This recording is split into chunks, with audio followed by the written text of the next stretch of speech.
د نن ورځې لنډ مهم او تازه خبرونه. سلام، وخت مو بخیر. پوره جزئیات په پښتو پلس کې راسره وګورئ. پښتو پلس تل ستاسو په چوپړ کې. طالب چارواکي کندوز کې مو لسګونه زره جریبه ځمکه له غصب بیرته راګرځولې. په کندوز کې د طالبانو سیمایي چارواکي ادعا کوي چې په لسګونه زره جریبه دولتي ځمکه یې له غاصبینو بیرته ګرځولې ده. باختر اژانس په کندوز کې د طالبانو د کرنې او اوبو خورا او مالدارۍ د رئیس په وینا خبر ورکړی په تیرو 2 میاشتو کې له غاصبینو څخه څه باندې 42,500 جریبه ځمکه نیولې ده. جرمني له افغانستان سره بشري مرستې بندوي. جرمني وایي له افغانستان سره بشري مرستې بندوي. د جرمني حکومت د دې پریکړې نیت وروسته له هغه کړی چې د افغانستان سرپرست حکومت په غیر دولتي موسسو کې د ښځو پر کار بندیز ولګاوه.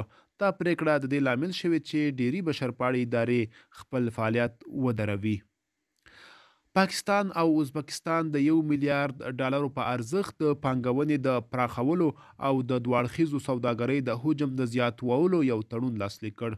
د ازبکستان د سوداګرۍ او پانګونې وزیر جمشید خوجایوف د پاکستان اسلام آباد ته د خپل رسمي سفر په لړ کې د سوداګرۍ او پانګونې له وزیر سید نوید قمر سره وکتل. په دې کتنه کې سید نوید قمر ویلي چې دواړو هیوادونو د افغانستان له لارې د ټرانزیټي سوداګرۍ په برخه کې د ګډې ستراتیژۍ پر جوړولو هوکړه وکړه. د صنایعو او کانونو خونه وایي په کابل کې د برېښنا پارچاوۍ له امله د فابریکو د تولیداتو کچه 15% کمه شوې ده. خو بل لور ته برېښنا شرکت وایي چې د برېښنا ستونزې د حل په موخه هڅې روانې دي. له نږدې 2 میاشتو راهیسې په پلازمینې کابل کې د برېښنا پرچاوۍ زیاته شوې چې د نورو برخو ترڅنګ د فابریکو پر تولیداتو هم منفي اغیز کړی دی. د کابل د صنایعو او کانونو خونې مرستیال ظریف ګل زدران وایي چې د برېښنا پرچاوۍ فابریکه لرونکي له ډیرو ستونزو مخ کړي دي. له ایران څخه باندې 2000 نور افغان کډوال هیواد ته راستنه شول.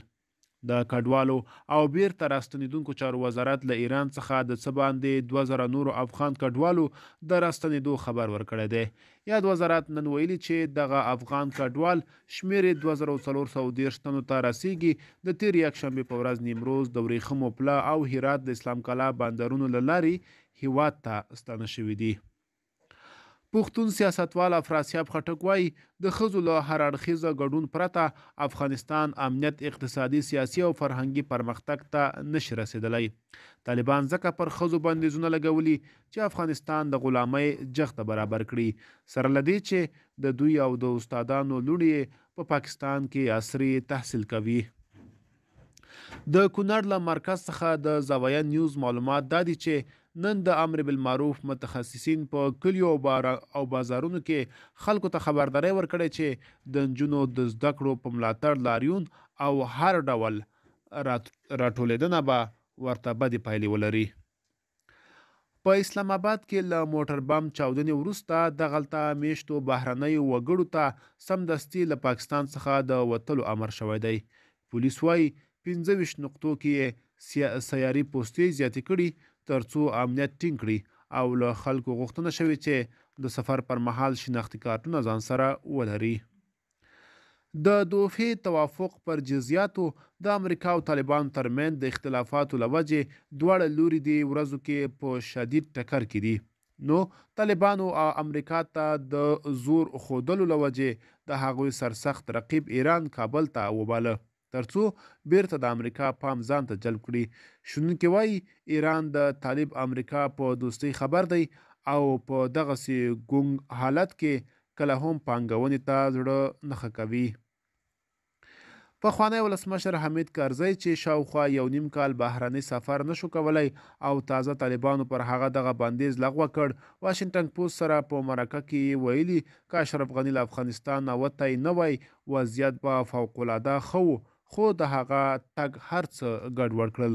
هغه زیاته کړې چې طالبان یې ګام په ګام څاري.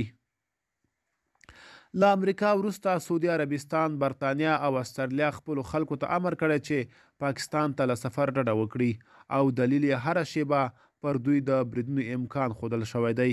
ښایي لوی تروریستي بریدونه وشي. د افغانستان د پخوانی وسلوال پوځ ویان جنرال اجمل عمر شینواری وایي افغانستان کې د طالبانو وروستیو ناسمو کړنو افغان ولس د دوی خلاف پراخ پاڅون ته تیار کړی دی.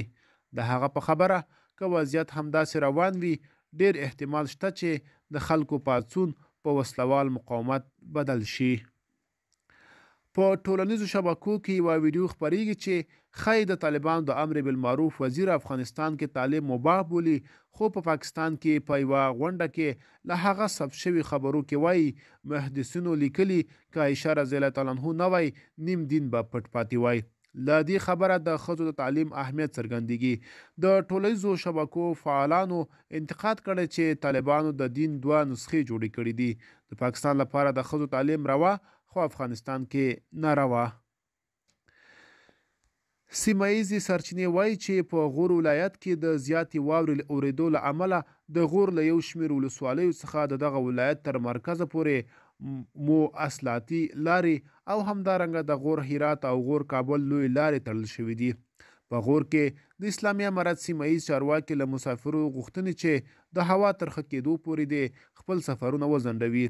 د افغانستان د هوا پیژندنې ادارې تېره ورځ د مرکزي ولایتونو په ګډون د هیواد په 14 ولایتونو کې د واورې او باران د اورېدو خبرداری ورکړی و. د امریکا، کاناډا او اروپایي ټولنې په ګډون د 12 هیوادونو د بهرنیو چارو وزیرانو د افغانستان له سرپرست حکومت غوښتنې چې څومره ژر چې کېدای شي په غیر دولتي کورنیو او بهرنیو مؤسسو او بنسټونو کې د ښځو پر کار بندیز لغوه کړي. د رویټرز خبري اژانس د خبر له مخې دغو هیوادونو یاده غوښتنه په یوه ګډه اعلامیه کې کړې ده.